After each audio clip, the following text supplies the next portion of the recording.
This one has a pretty interesting, if basic, concept, but the execution leaves a bit to be desired. This just came out a few weeks ago in theaters, but it's already available for on-demand viewing at home. Let's talk about The Woman in the Yard.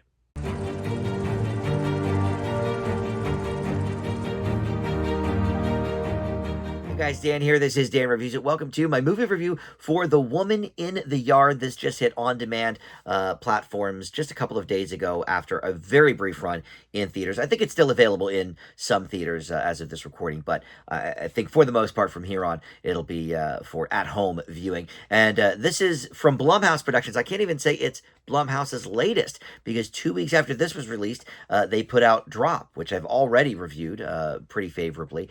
And this is the third Blumhouse movie already in 2025. They put out The Wolfman in January, which I liked. It got mixed reactions, so I'm not alone in my opinion, but certainly it's a bit mixed, even though I cared for it. But this seems like the kind of movie that they should have put out in January. January has been sort of known over the last 10 or 12 years for the first couple of weeks of the year having sort of, a dumping grounds for a horror movie that isn't that great. But Blumhouse has been trying to buck that trend. They put Megan out a couple of years ago in that slot, and this year the Wolfman came out in January, so this was actually supposed to come out in January. And I guess because they wanted to promote the Wolfman more, they moved this one to a little bit later in the year. And I don't think it was going to do well wherever you put it, but I think in January, when there's not much out at the theater, except for like your big,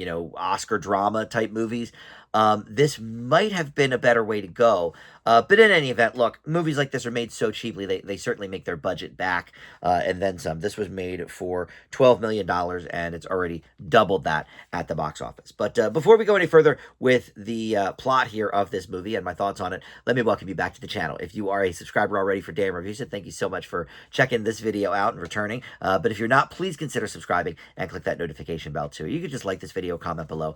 All that stuff, of course, helps the YouTube algorithm help people find my channel. So I certainly do appreciate that. All right, so like I mentioned, look, Blumhouse has been putting out many horror movies every year for a while now, and their bread and butter, I guess, came from the universes of Saw and Insidious, and I've talked about Blumhouse a lot on this channel. But they are, I think, putting out and producing too many movies to get such quality results back. While I enjoyed Drop, The Wolfman, I think I liked even more.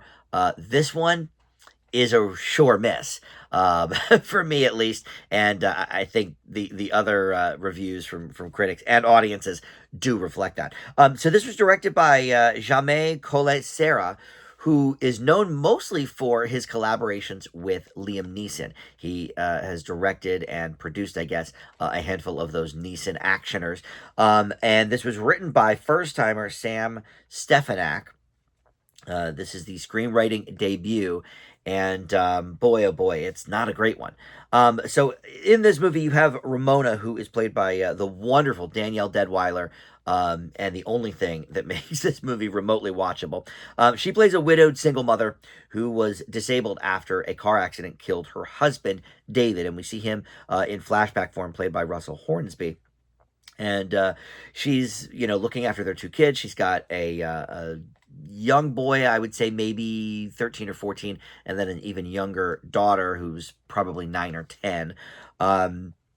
And she's, very strict on them, very emotionally distant from them. And part of that obviously comes from the trauma she suffered. Trauma is a huge part of this movie. We'll get into that.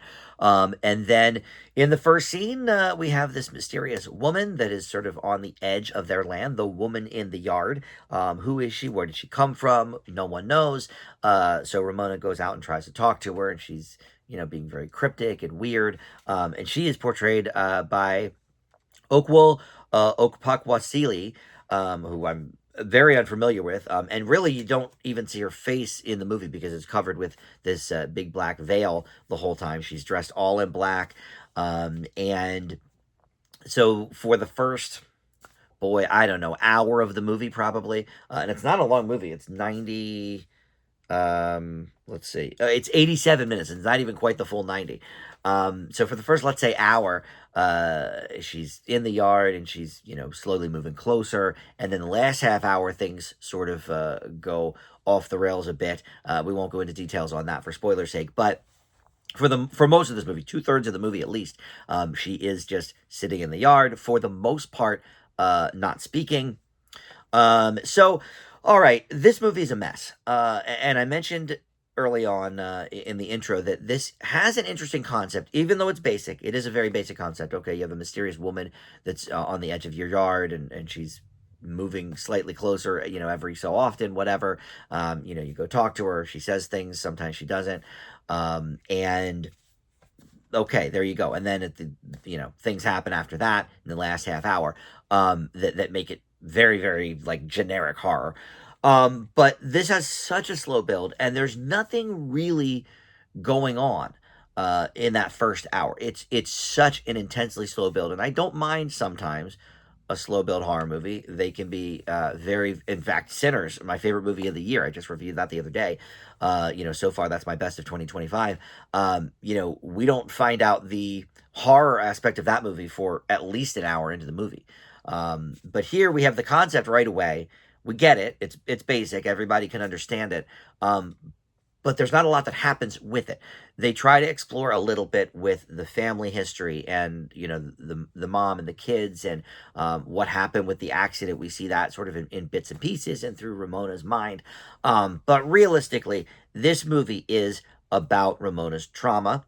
And it is the latest in a pretty long line recently of these trauma-based horror movies where the horror sort of subs in for the person's trauma. We've seen things like The Babadook, and Midsummer certainly had some of those elements. But they're crafted better. And I didn't love Midsummer. I know a lot of people do, but those are all crafted a lot better than this. This is too on the nose. The scares just really aren't there. And then when it finally veers off into the true horror moments of the last 25 minutes or whatever, it's just so very generic.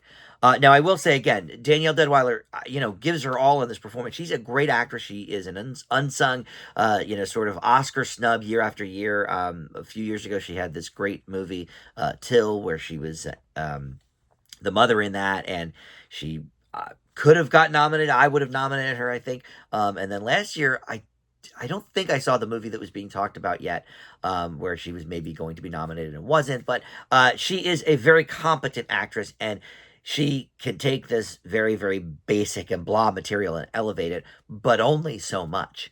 So in that respect, this is a dud, even with potentially a compelling lead performance, but with nothing to work with. Deadwyler didn't really have much of a chance. I leave The Woman in the Yard with a D. You can check it out now on demand if you'd like. And like I mentioned, this seems like the perfect January dump movie. So I'm curious as to why they decided to move it, but whatever. That will do it. Thank you so much for watching Dan Reviews It. I'll see you next time.